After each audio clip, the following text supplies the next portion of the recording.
Good evening, ladies and gentlemen, both of those of you who are online and for those of you in the audience. Welcome to our 7th Brain Club session, being broadcast out of San Francisco. I would love to say beautiful downtown San Francisco, but it's been over hot today.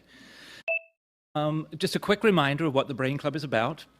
We're interested in what works.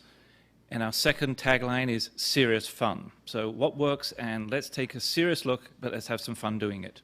So our process, for those of you who are new, and I see quite a lot of new faces in the audience today, we take a topic and we focus on it, just one topic for the month. We have an audience here, a large audience here in the MyBrainSolutions headquarters, and a growing audience online. So just as a quick reminder, for those of you online, if you have questions during the presentation, then please send them in via the chat room, and they'll get translated and they will get answered. For those of you in the audience, on your seats you should have found some MyBrainSolutions stickers. Write your questions on that, and again, we'll collect the questions. And so we'll be firing questions later on. And this month's topic is about stress. And so if you take the concept of serious fun, then stress is one of the topics that goes down into the deep levels of seriousness. We're just really starting to learn about some of the importance of stress. And we're starting to understand some of the impact of the non-conscious biases that tend to hijack us. And so one of those is stress. That's what today's about. And my colleague here on my right, Savannah, will introduce our speaker. Great. Thank you, Phil. It's really a pleasure of mine to be able to introduce today Dr. Heidi Hanna, a good friend of mine, and as well as our community here at Brain Resource. Heidi has an educational background, bachelor's in communications, as well as a master's in mental health and a PhD in holistic nutrition. So she may not call herself an integrative neuroscientist, but as a global speaker and as a consultant who's trained thousands of people and individuals in practical ways to improve their brain health in ways that incorporate both the physical health and the mind, we would definitely call her that. Heidi's a New York Times bestselling author and has wrote extensively on both the emotional and cognitive aspects of the brain. She's here today to talk specifically about stress, which is something ubiquitous that of course affects us all, and is something she explores in depth in her latest book, Stressaholic. So to set the stage for her, I'm going to start off with some questions for Heidi. I'm going to ask her to identify which of the following statements is not true about herself. A, Heidi can pitch a softball at 75 miles per hour. B, Heidi once was a Disney character in Disneyland. Or C, Heidi loves public speaking. With that, Heidi Hanna. Dun, dun, dun. The audience is riveted right now. If you could only see them, they're on the edge of their seats. Well, I'd like to see a show of hands of what everyone thinks, but since I can't see all of you watching via broadcast, I will just let you know the answer is definitely not the last one about public speaking. And I talk about that in my book, which is part of the reason I decided to write the book, Stressaholic. Now, I should probably also add that I can no longer pitch a softball 75 miles an hour, so that should have been could, not can. You never know. Yeah, we'll hope that could happen. But it is interesting to share with people that I had a huge fear of public speaking and flying, and now that is actually what I've been doing for the last 10 years. And it's part of the reason I decided to write the book Stressaholic. There's nothing better to do if you really are addicted to stress than write a book about stress.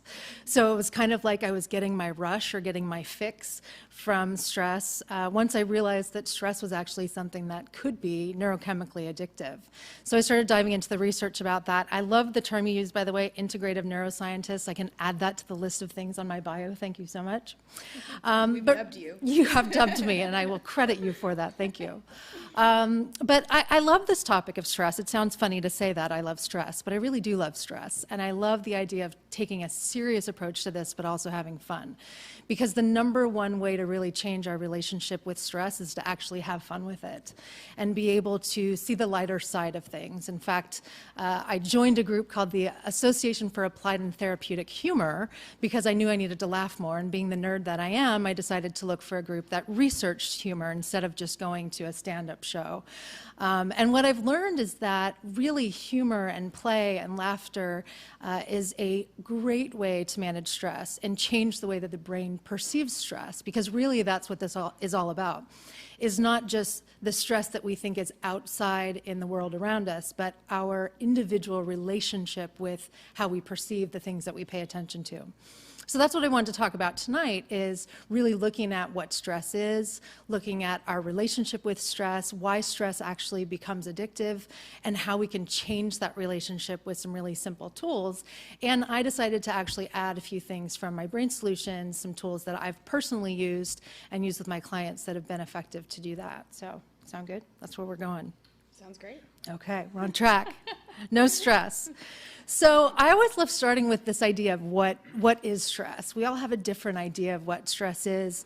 And unfortunately, a lot of people think that stress is something that is bad. And we're seeing more and more in the research that stress is actually very helpful and can be beneficial depending on how we deal with stress. So we may think of things like getting married. And I love to ask married people if this is a stressful situation. Not only getting married, but staying married can cause a lot of stress and a lot of joy, of course. A family vacation. There's certainly some stress involved in that. And even winning the lottery. I thought it was amazing to look at the research about lottery winners and find out that they're actually less happy after winning the lottery than they were beforehand. And I know a lot of you are thinking that cannot be possible. But unfortunately, what we do a lot of times is we build our happiness into these external events. And once we actually accomplish those things, we realize that that didn't make us happy. And there's nothing more depressing than realizing that what we thought was going to make us happy didn't. The same can be said for things like fame, working with professional athletes who get to a certain level, and they think at that level they're going to be happy. Entrepreneurs and executives face the same thing. So it's not really necessarily what's happening to us, but our perception, our brain's interpretation of what's going on. So all of these things are actually stressful. And by the way, I don't mean in a negative way.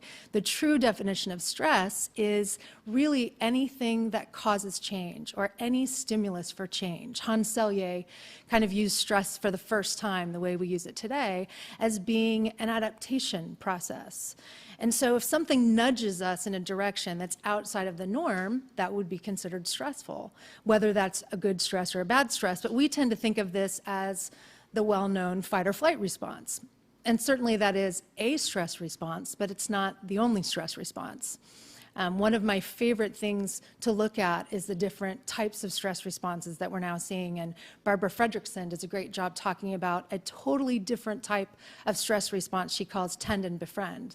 And it's actually tends to be more of a feminine stress response, that women, when we're experiencing stressful situations, our first response is actually to try to tend to others and befriend others and build a sense of community around us. And this is really important for both men and women to keep in mind, because if we just treat stress as a one-size-fits-all situation, then we try to give it a one-size-fits-all solution, and that's just not the case.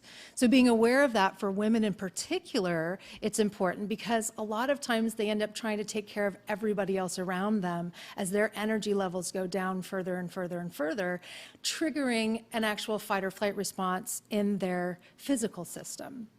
So it's important, I think, when we look at stress, to think about it, how it impacts us physically, emotionally, mentally, and spiritually in all of those different ways. Another interesting thing about stress is that there's very different types of stress based on the length of time. So acute stress, if something were to happen right now in this building and we had to run out the door, we would experience a surge of adrenaline that would help us to actually be able to run away from the situation. And this has a very short lifespan in the body, so it's not harmful. It's kind of like a big peak of energy, and then it just goes back down. We go back to homeostasis. The really dangerous type of stress is the type that most of us deal with on a daily basis. It's that chronic, nagging, underlying, everyday, I just don't have the energy to deal with all of the things that are on my plate right now. That actually triggers a very different stress response, the chronic response, which is more inflammatory in nature. We see more of a cortisol production here, which we know is linked to really all of the major diseases. In fact, I'm a fellow with the American Institute of Stress, and we've identified that 75 to 90% of all medical visits are stress-related. Now again, that stress that we're looking at is the chronic, nagging, underlying stress. It's not the things we deal with where we really have to protect ourselves, but that feeling of overwhelm, or that feeling that there's not enough time to get things done in the day, which unfortunately most of us wake up and instantly start to sense. So this is the dangerous type of stress, and this is what we want to be thinking about when we look at how do we rewire the way that the brain operates to perceive things in our life as being challenging and not actually being a threat. That will actually shift the stress response from one that's chronic in nature to one that's more acute. So I'm going to explain a little bit more about that in a minute. Another really important point I want to make is that stress is good. Now, I'm not saying go seek out stress in every way you possibly can. Trust me, there's enough of it out there for all of us. But think about the things that are stressful in your life. If you think about the times in your life where you grew the most, learned the most, maybe proved the most to yourself about how much you could tolerate, they were very stressful. Flu shots are stressful, exercise is stressful, and yet those things are intentionally done to cause an adaptation response. So when we actually seek out good stress that challenges us, that's when we see the most growth happen. The biggest factor that most people miss out on in seeing the benefits of this stress, though, is recovery. Because you cannot actually have that adaptation process. You cannot repair the damage that's being done unless you're strategically recovering your energy in an equal way. So everything about the human system is actually supposed to oscillate. It's supposed to have ups and downs. And yet, I've been saying for a long time, most of my clients flatline. They get up in the morning and they go and go and go and go and push and push and push, and then can't figure out why they have a hard time falling asleep at night. So if you've ever felt tired and wired at the same time, you know what I'm talking about. Physically exhausted, but mentally stimulated, almost overwhelmingly stimulated. You can't get your mind to shut down, yet your body is craving sleep. And that's what happens when we become dependent on stress hormones to give us the energy that we need.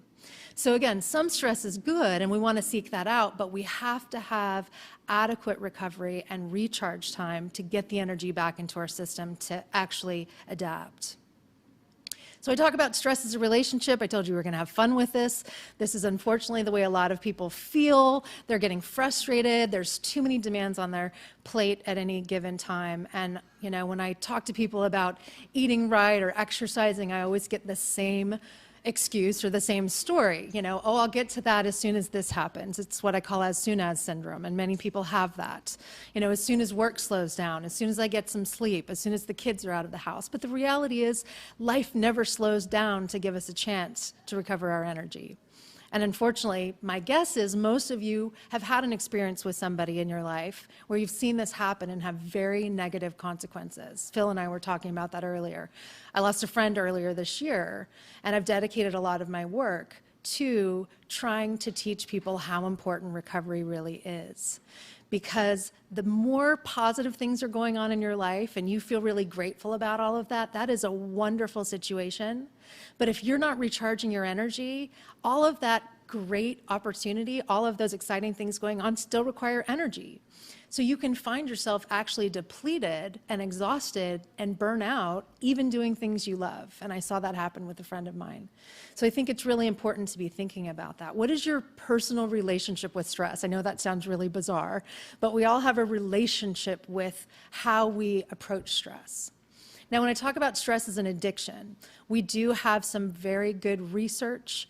The American Institute of Stress has these publications on our website, which is stress.org, talking about biochemically, biophysically, what's happening in the brain when we're exposed to chronic stress. But I look at it a little bit differently. I'll let the neuroscientists deal with the technical parts. I want to look at psychologically, why we get drawn into stress and stay hooked on stress. And that's what I talk about in the book.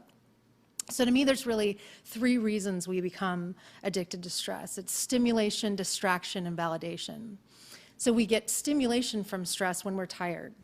And I'd ask you to raise your hand if you feel tired, but I know many of you will be too tired to raise your hand. It's the end of the day. So you can just nod if you feel like you wish you had more energy in the day to get things done. We rely on coffee and 5-hour energy drinks and stress, honestly, because stress hormones will give us a surge of energy to get things done.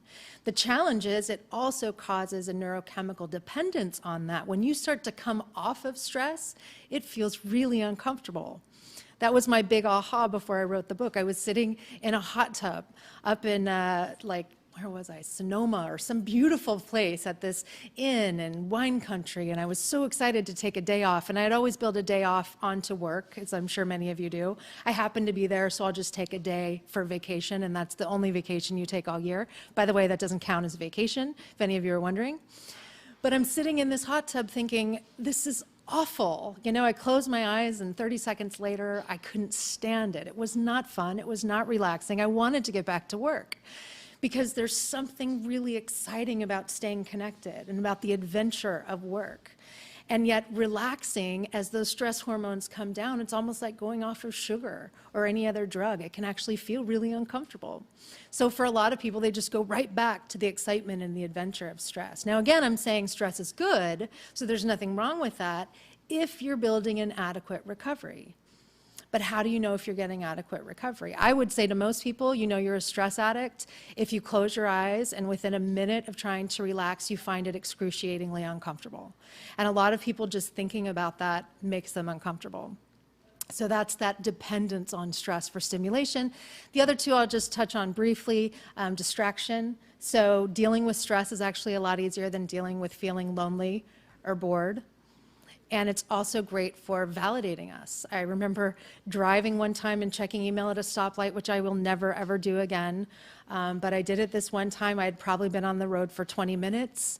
And I looked at my email and I had no emails. And I think I started to cry a little bit. I couldn't believe no one needed me in 20 minutes. I know that sounds really pathetic, but there's something odd about not being needed, not being connected, you know? And so a lot of times I find people, they'll ask me about social media. I think social media is fantastic if it's used intentionally. But when we use it to quote unquote kill time because we have nothing else to do, think about what we're saying. We're overstimulating ourselves and we're killing time, yet we're saying we don't have enough time to get things done. So I think a lot of it is being intentional about the stress, being intentional about the recovery, and not relying on it for stimulation, distraction, and validation.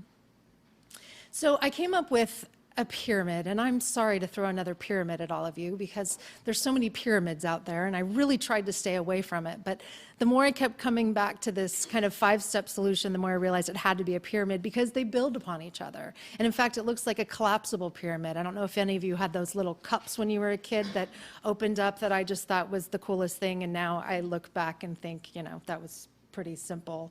But we didn't all have computers and cell phones back then. So it's a collapsible pyramid. And the reason I say that is because if you're not doing one of the fundamental steps, you can find yourself actually needing to go back to the beginning again. And so I did this intentionally, starting with rest and then repair and then rebuilding, then rethink and redesign. And so it's intentionally a way of training yourself to better manage stress from the inside out. So I'm going to touch quickly on each of these. The first one seems really simple, but it's probably one of the hardest to do, and that is actually getting adequate rest.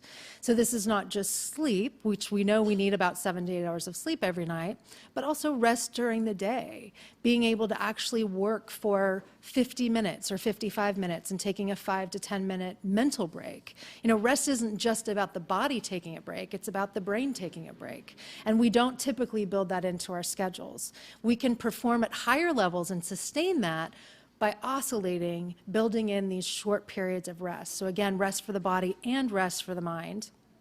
The second thing is repair. So in my, what do we call it, integrative neuroscientist practice, I look at the mind-body connection. So looking at nutrition, physical activity, relaxation, sleep, and social connections. It's what I call the Synergy Fab Five. And by the way, all of this is on my website. It's in the book. Happy to provide more resources where you need it. But repairing the damage that's been done. We know that stress causes damage. We know that being alive causes metabolic damage. Free radicals in the system that are just naturally a part of being alive. So we want to do the best we can to repair that damage by getting the nutrients we need, by getting oxygen to the brain through moving more often, and not even just exercise, but gentle movement, stretching. We were talking last night about Qigong and different exercises that will really help with that circulation process, getting glucose and oxygen to the brain. Relaxation, obviously, I'll touch a little bit more on that. Sleep, I've mentioned, and social connections, which we know are fantastic for the brain. I was shocked when I saw a study that said that feeling isolated is actually worse for your health than smoking cigarettes. And I can send you that study because I remember seeing it and thinking, this is really amazing. But from the brain's perspective, there's not much that's more stressful than being alone if there truly is a threat to your system. So we need each other, and I love the Brain Club and ideas like that to get people to gather and have conversations and really build a tighter sense of community, which we can do virtually. We also need to do some of that in person as well. So the third step is rebuild, and I mentioned stress is good. Well, stress is good when we have the rest and repair that we need. So we can actually seek out ways of stressing our system to become stronger. But we really need to make sure those first two fundamental steps are done. This is part of what I call the recharge process. And I'm writing a book right now called Recharge, which is all about the simple strategy of balancing brain health, balancing brain chemistry, building brain health, and boosting brain power. I'm going to come back to that in a minute. This rebuilding process can happen both cognitively and physically. So this would be interval training for the body, pushing yourself to higher and higher levels, building an adequate recovery. So interval training is really simple, but it allows you to push further than you could before and then get active recovery at a lower level to then be able to go further again. Similar to what I was saying with the executive, you can't sustain high levels over long periods of time, but you can push yourself harder for a shorter period as long as you have that recovery. And same with mentally challenging yourself, doing strategic cognitive exercises, doing brain games, taking different assessments. We know that those things shouldn't be done continually, but we have a short burst of that. We have some challenge, which initiates the growth, and then we allow ourselves to repair that. Rethink. This is a special picture I actually just changed in my presentation because it reminds me of where I was. I was actually on a plane on 9/11, and I had a fear of flying already. That certainly did not help things.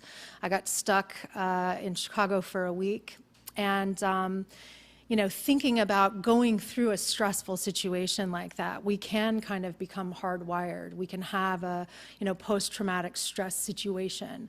But you can also look at situations like that and see positive that comes out of it. I remember the challenge of being alone going through that, and then I remember the community that happened in my hotel in Chicago with a bunch of strangers who were all taking care of each other. It was the nicest I've ever seen Americans treat each other in my entire life, was during that time frame. We really gathered together and supported each other.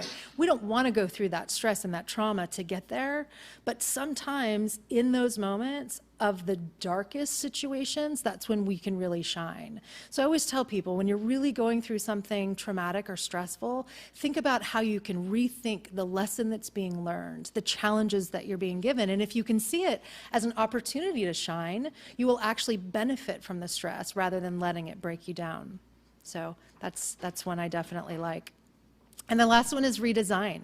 And I love this. This is the actual mental training aspect, or even physical training aspect, of hardwiring different pathways. This is how we create habits. And I simplify this by looking at creating roads and how the roads are more difficult when we first start.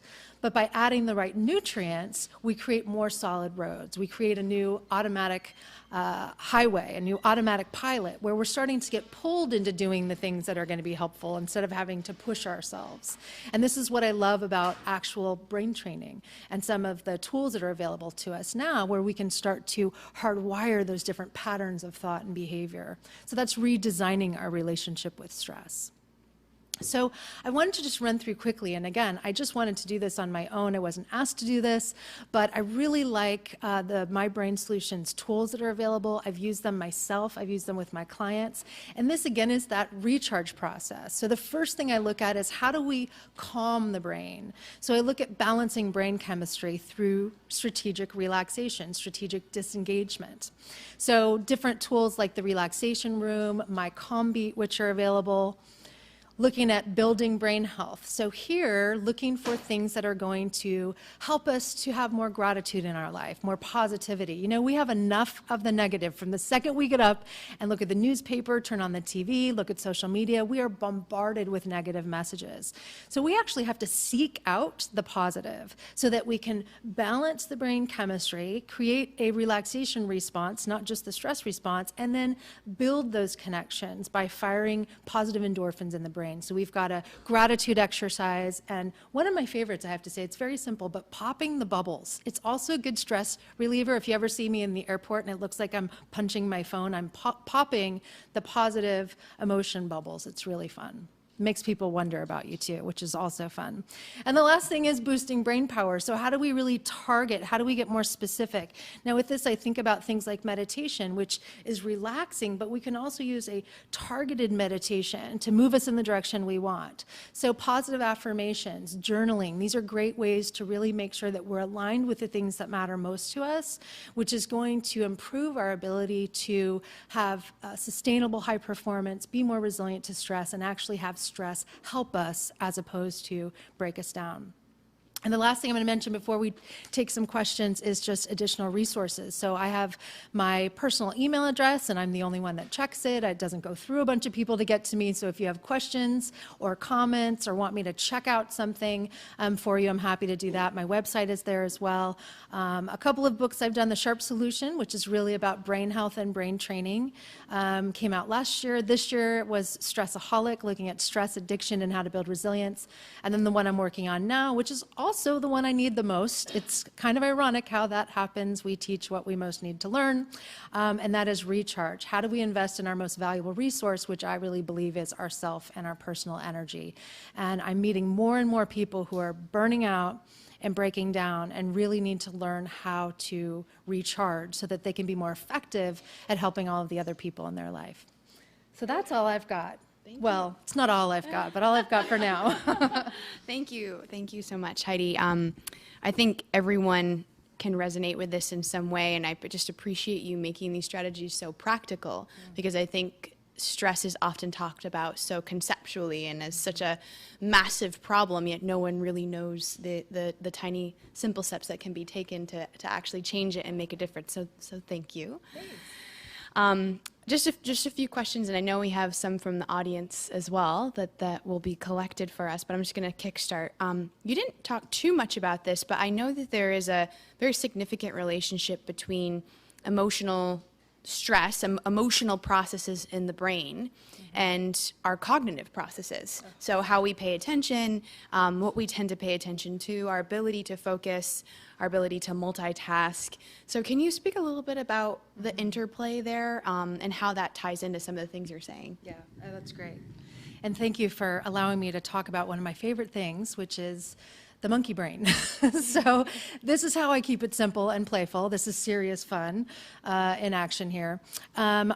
I heard not too long ago about the tertiary brain, and it was like the most simple concept, but yet it really opened my mind up to how the brain, works as this integrated system. So thinking about the hand model of the brain, and I know for many of you this is so common sense, but for a lot of you this might be new, but that we have this reptilian brain that is like the brain stem, the cerebellum area, and I've heard it represented as being like your wrist, the base of your hand, and then the amygdala, the central kind of monkey brain, more emotional, and again, I'm not being super scientific here, but keeping it simple so that you can relate to this when you're in a situation and this happens. brains.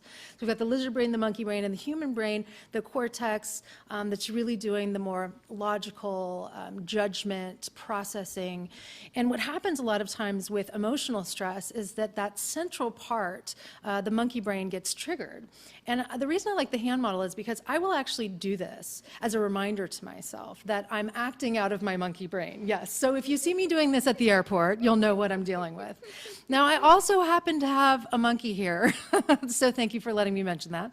And the reason is because when we are doing things like public speaking or flying or other situations that might be stressful, or we're worried about judgment of people in the audience who look like maybe they're bored or they've had a long day and they want to leave, that can trigger that, you know, what we call amygdala hijack. And unfortunately, we don't think logically. It can disrupt our ability to actually speak about things on a more human level. So I'll jokingly say, if you're talking to someone and they start multitasking, for example, to remind them that you would like for them to act a little bit more like a human and less like a monkey. But unfortunately, that's what happens. It can work both ways. The over-analyzing, the multitasking can trigger that monkey brain response because it is really a threat to the system anytime the brain perceives that there's not enough energy. So if you feel like there's not enough time to get things done or not enough resources, you are going to be reacting more emotionally and less logically. Can I take the next one? Because No, I don't know. Yes. So one relevant one that just came from the audience, which is, I'll start off with exactly how it's written. It says, "You're a great public speaker." But do you have suggestions for how to go from having a fear of public speaking to being a clear, engaging public speaker? First of all, can I keep that? Thank you. So honestly, a couple of things I'll tell you. There's a lot of tips that I've used, not because anyone's taught me, just because I needed them to get through. This monkey I actually have on the podium with me every time I speak. One time I thought I left it behind and I freaked out a little bit. And I did that because I was having severe panic attacks. Never speaking, well, actually it did happen once while I was speaking, but usually not speaking. What happens with panic disorder is that a lot of times it's the fear of the fear. It's not really the situation. So it's a fear of having a panic attack. And so for me, humor really helps, having some sort of cue to the brain that reminds you to have fun, to think more positive. I actually travel with a bright yellow folder, I call it my sunshine folder, and I keep things in it that I will actually read ahead of time. Letters from clients, thank you cards from people, inspirational things.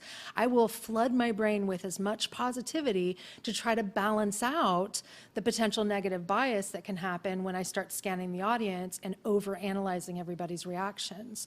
So I think coming up with some sort of ritual, cue, doing deep breathing obviously can help. I also use music, so I have a song that I listen to that either makes me laugh or inspires me to keep doing what I'm doing, and connecting to a bigger sense of purpose. I believe that what I'm doing is actually making a difference. I would not come up here and do public speaking if it was about making money. It just wouldn't be enough for me to undergo the stress, but when I feel like it's making a difference and I see nice comments like this, it makes me want to keep pushing through it. Now that said, it also means you need higher levels of recovery. If you are going to live a more stress-filled life because you want to be on the edge and you want to be making a difference, you have to be more careful to eat right, get physical activity, get sleep, and take care of yourself so that you're not burning out. This may be I don't know if this will be hard or easy. We're not just saying it. We're not just saying it. I love some of the things that you spoke to today, like really resonate with me about things that I'm passionate about. And particularly you're touching on reframing stress as something that can be good for us. Mm-hmm. And there's a lot of great literature in the field of post-traumatic growth, mm-hmm. and looking at individuals that go through stressors. Only a small percentage of them will develop the PTSD, mm-hmm. And many of them actually are functionally better off as a result of the stress. And I'm just curious, how do you envision the future? Mm-hmm. So people go and they implement some of we change in our approach to stress, and we start to seek it as, or understand it as a positive, mm-hmm. thing, or potentially as a positive, mm-hmm. thing. I mean, there's a spectrum, right? I'm envisioning, counselors would become different. Seeking out counseling would be less stigmatized. Maybe they're seen as going to the gym as opposed to, going out and seeking help per se. But I'm just curious how you see the future of maybe the mental health system, but just describe society. How when we're all doing this differently, like what does the future look like to you? Well, I'm going to stick with that as it relates to my topic and not what the future is going to look like, because that's terrifying to me. But I will say that when it comes to stress management and building resilience, I feel very strongly that we need to become proactive. And so looking at an example of the military. So I'm very passionate, the American Institute of Stress is very passionate about providing services to the military. And we cannot be reactive when it comes to stress. We can't wait for somebody to have a problem and then try to fix it. We need to train them ahead of time before they go into service to understand how to build their stress reserve. I mean, I would think of it kind of like cognitive reserve, right? If we believe that we can grow our capacity when it comes to the brain to be more focused or more productive, I think we can also build its capacity to be more resilient before the stress hits. When we really get into trouble is when we're so worn down that we're actually burnt out, we're running on empty, and then the stress happens. The brain is going to perceive the situation and say, do I have enough energy to deal with this challenge? If I don't, now we're in a true fight or flight situation. We are in a threat. So here's an example, again, to go back to kind of basic physical energy. If you're not eating every 3 to 4 hours, if you're not moving regularly, and your brain is in an energy-deprived state, and an emotional stressor hits, you respond to that in survival mode. You respond to that totally differently than you might if you took a step back because your brain was in a more optimistic state. So I think we can actually train people proactively to build their kind of stress reserve, for lack of better words, and then be more resilient out in life in general. Same with overstimulation, with information overload. We are bombarded with information way more than our brain can handle at any given time. And so we can train ourselves to slow that down and prepare ourselves before we hit the point of information overload. And I think it's a more protective way of doing it. And my hope would be, like you said, seeking counseling to build up our resilience as opposed to always seeking counseling to try to heal something that's been broken. So we'll be adding emotional training to our daily lives. Yes. Yeah. And humor. Yeah. Love the humor. So a very quick question here, and that is, and I'm going to expand the question slightly, and that is, could you compare and contrast stress and anxiety? Such a great question. So I believe that stress is the stimulus for change. Anxiety is how we feel about it. So anxiety is a cognitive process that's happening when we're worrying about something. The stress itself is not necessarily anxiety producing, but it can be. So I think it's changing. Unfortunately, what happened is that stress became a catch-all for everything. Stress, in addition to being itself, is also the cause of itself and the result of itself. So think about that for a second. We use the same word for something that is the cause of itself and the result of itself and itself. That doesn't make any sense. It's kind of like how we use the word love sometimes. It doesn't make sense. So when Hans Selye originally put it out, there was distress, there was eustress, there was different terms, and now it's just stress. I feel stressed, and so the anxiety is stress. The anxiety is not stress. The stress is the stimulus for change. It's what's happening that may push you out of balance. That can cause anxiety if you feel like you don't have the energy you need to adapt to that. But it can also create excitement and wonder and curiosity. If the stress is a challenge, then it totally changes what happens to us, physically and emotionally and even spiritually as a result of that. So that's the way I look at it. I see anxiety as a reaction to the stimulus for change if we don't feel like we're prepared to handle it. Do you have one more?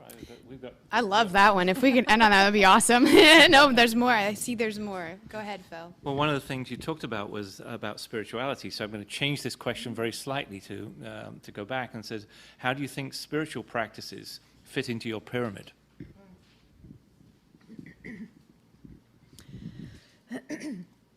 So I think that I use a model, a peak performance model that I learned from the Human Performance Institute, which looked at energy management as being holistic and really comprising of 4 different elements. So physical, emotional, mental, and spiritual. And that pyramid also builds from the bottom up. When we talk about spiritual energy, I always make sure that people understand I don't necessarily mean religion. That spiritual energy really comes from our values, our beliefs, our core. It can be religious, but it doesn't have to be. But it's really what drives us, what makes us get up in the morning and makes us feel alive. And that changes everything about the stress response. If we're able to connect spiritually to something that's going on in our life, it lessens the impact of the stress from the perspective of it gives us a broader lens, I guess, through which to look at the experience. So by practicing things that really fill us spiritually and that spiritual energy, our sense of purpose, our sense of connection, it's really adding to that resilience reserve. I'm going to have to come up with a better term because I don't know what to call that, but it really is like investing pennies in a bank that when the stress hits, we're going to have more resources, more funds really to kind of fuel whatever it is that we have to do. So I think that's very different for everybody what the spiritual practice looks like, but it's something that I actually incorporate into working with professional athletes or even business professionals is what drives you at your core, what matters most to you, and how do we tap into that? As you mentioned, I like to keep things really simple and practical.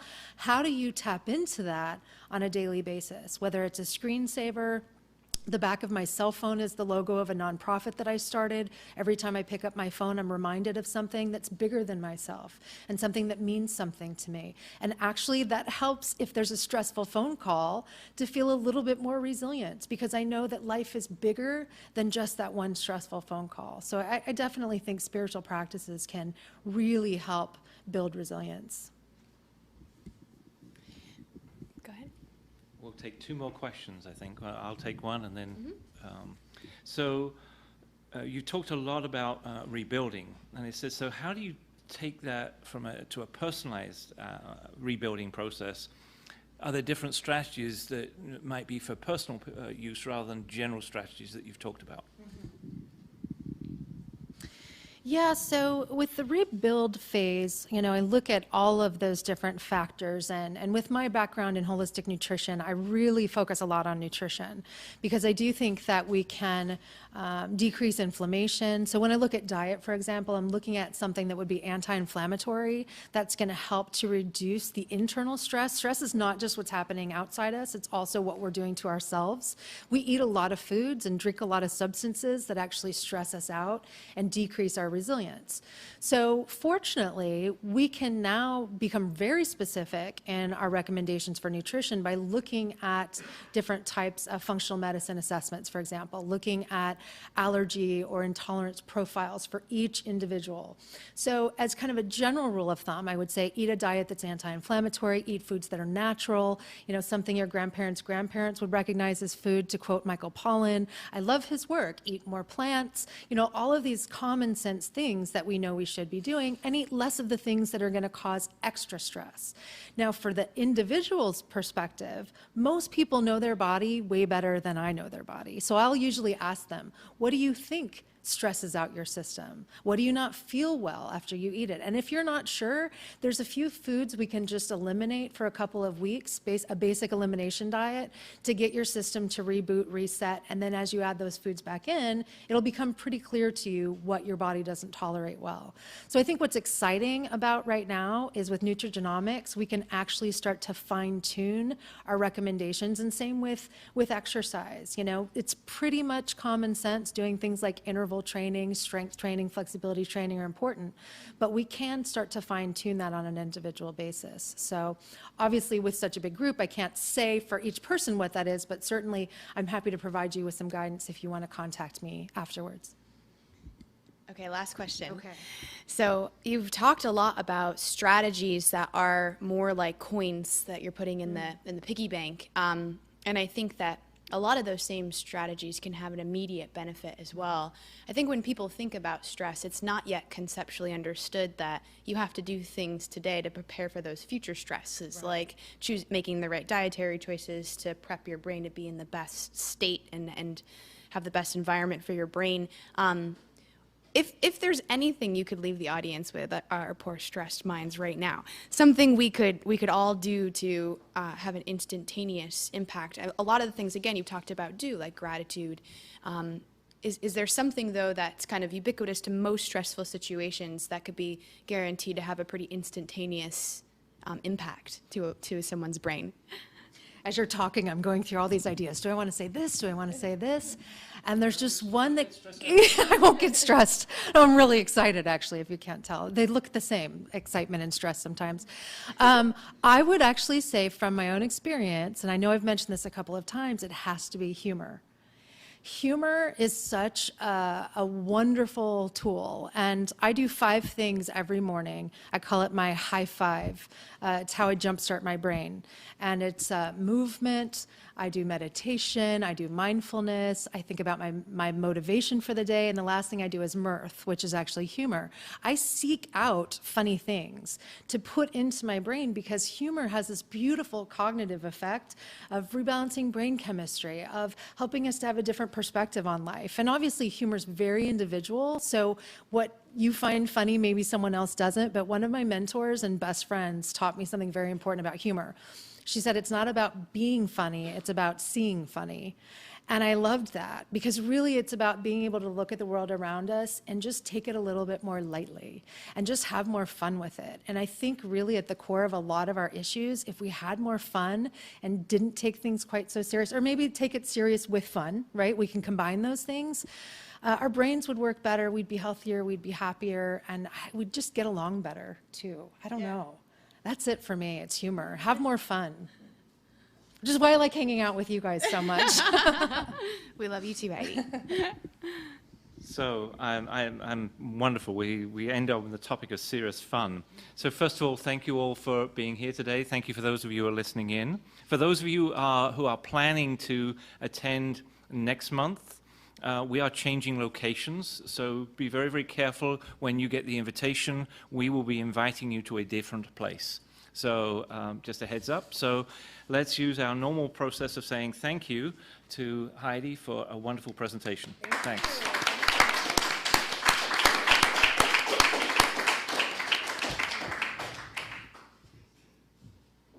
We'll wait for...